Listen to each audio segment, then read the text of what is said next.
Je m'appelle Marc-Claude. Marc-Claude Lacerte. La personne que vous avez vue en intro, c'est mon mari, Vincent Simard. Ça, c'est la couverture de notre podcast. On voit aussi sur l'image notre enfant, qui était un bébé, et l'image n'est pas du tout à jour. Maintenant, Marc Aurèle a 4 ans. On va parler aujourd'hui de vivre sans chaise, fait qu'il y a des images qui sont puisées de notre quotidien. Mais on commence à être connu aussi pour la famille qui vit sans divan, sans poussette, sans matelas industriel, sans bassinette, sans souliers.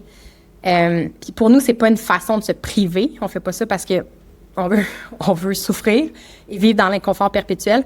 C'est comme les témoignages des personnes de notre communauté. Plutôt, c'est qu'on veut vivre avec. On veut vivre avec plus de mouvement. Nous, ça a donné beaucoup de sens à notre vie aussi parce que ce mode de vie-là était ancré aussi avec nos valeurs pour l'environnement puis l'humain. On aime questionner chaque objet, en fait. On passe tous les objets de la maison au peigne fin et on est même allé jusqu'à questionner les couches. Marc Aurèle, à 9 mois, n'avait plus de couches. On le voit sur la photo de droite en train de faire un pipi dans l'étang chez mes parents. Fait que merci, papa. Et c'est le moment qui devait un peu classé pour moi de dire, on n'était pas vivace avant. Dans une ancienne vie, si on retourne 10 ans en arrière, j'enseignais à HEC Montréal. Je portais des soutes, des robes un peu trop serrées, des talons hauts. J'aimais la vie bureau puis j'adorais la vie urbaine. J'ai grandi à Laval, j'ai une vie très mainstream. Laval qui est la terre d'accueil du plus gros centre d'achat fermé du Québec. Et prendre l'autobus pour aller magasiner quand j'étais ado, c'était un hobby que j'adorais.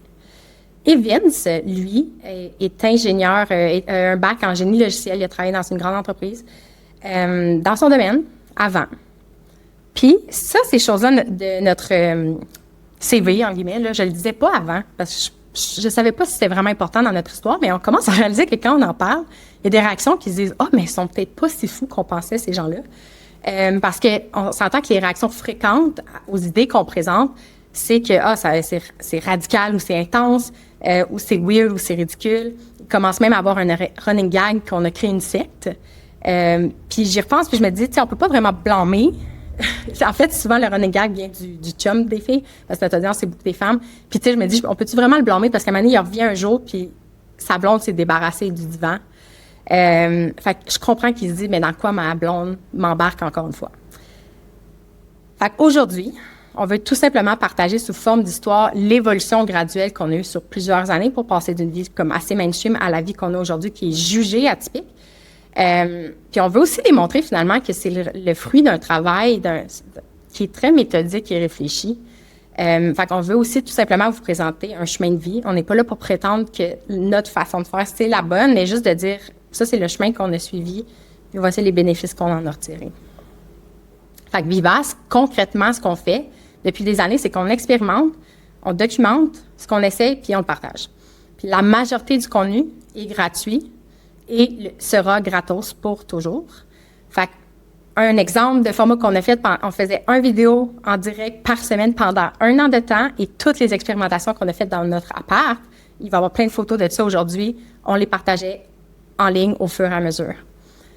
On a lancé aussi un podcast. À chaque fois qu'on avait une question, qu'on voulait un invité pour creuser un sujet, on l'invitait à la maison ou on discutait avec en ligne. On rendait les discussions accessibles parce qu'on se disait, on va pas garder ça pour nous, on va le partager.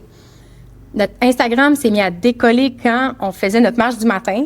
On disait bon matin chaque jour, puis ça a amené de la constance. Puis après ça, on a commencé à créer plus de posts pour engager les gens. On est rendu à presque 27 000 personnes. Et quand je suis devenue maman, puis que c'est un petit peu difficile de créer certains formats, j'ai commencé à écrire un infolettre. C'était un format plus intime où je partageais un peu le parcours émotionnel aussi derrière. Fait que ça fait 4 ans d'infolettre chaque semaine qu'on envoyait pour, encore une fois, montrer l'évolution graduelle des choses, puis montrer l'émotion pure quand on prend un nouveau chemin, quand on défriche. Et au fil du temps, il arrivait un moment où on était saturé, où on sentait qu'on maîtrisait un certain sujet, puis on décidait de wrapper ça dans des ateliers gratuits. Aujourd'hui, on parle des chaises, mais on a fait un atelier qui s'appelle « Repenser le mouvement sur notre idéologie globale ». Dans le passé, on a fait aussi l'atelier « Libre sans souliers » pour parler de la vie nu-pied et « Libre sans couche » pour parler de l'hygiène naturelle. C'est accessible en ligne gratuitement. Et au fil du temps, c'est qu'on voulait aussi, comme je disais initialement, pas juste mettre en lumière un problème, mais offrir des solutions. On a créé un abonnement. C'est une plateforme accessible en ligne. On a aussi des événements en personne. il y a plus que 300 familles. Le but, c'est de transmettre du savoir puis de soutenir les personnes qui veulent passer à l'action. Fait que, des fois, on fait des masterclass sur des sujets, on fait des questions-réponses, on parle des recommandations de produits qu'on a essayés. Fait que, par rapport aux thématiques qu'on a couvertes, de juste outiller les gens pour qu'ils le fassent à la maison, dans leur contexte à eux, puis adaptent les idées dans leur contexte. Fait que dans notre audience, on a une majorité de femmes, des mamans ou pas, de différents lieux de vie, différents modes de vie. On a des artistes, des designers, des architectes, des éducatrices, des thérapeutes, des médecins, des psychologues, des enseignants, de la maternelle à l'université, des doulas, des sages-femmes, des entrepreneurs, des étudiantes, des mamans à la maison. Puis ce que je vois qui est en commun entre tout le monde, c'est un soin. C'est des personnes qui sont au soin d'eux ou qui ont une sensibilité pour l'humain. Et je le vois qu'on se pose la question comment vivre mieux. Puis que le mouvement, dans toutes les variables, tu sais, dans toutes les sphères de vie, de c'est quoi vivre, le mouvement commence à avoir une place de plus en plus grande, puis je suis heureuse d'en parler aujourd'hui. Il y a quand même 2 réactions très positives. On parlait des réactions fréquentes, là, mais les 2 réactions positives qu'on reçoit souvent dans notre audience, justement, c'est « Oh, je sais pas de quoi tu parles, mais ça m'intéresse, genre, je suis curieuse. » Fait que l'espèce d'énergie de « dis-moi en plus ». Et l'autre réaction, c'est la réaction que j'ai très poliment nommée « fuck yeah ». Genre « oh my God », il y a des gens quand ils nous découvrent, sont « oh my God, je fais ce que tu fais » ou « je vois ce que tu vois, merci de mettre des mots sur comment je me sens plus tout seul, let's go, on continue ». Fait qu'aujourd'hui, l'atelier est pour toi, là où tu es rendu sur ton chemin. Si tu viens de nous découvrir puis tu es comme « hey, je suis curieuse, je pense qu'aujourd'hui, on va te présenter un nouvel univers qui va te plaire ». Puis si tu es dans l'équipe des « fuck yeah », ben je pense que l'atelier va valider tes idées, mais va aussi continuer de t'inspirer. Une citation que Vince aime beaucoup dire, c'est « on n'est pas là pour convaincre, on est là pour rassembler ». Fait que sache que là où tu es sur ton chemin, tu es la bienvenue.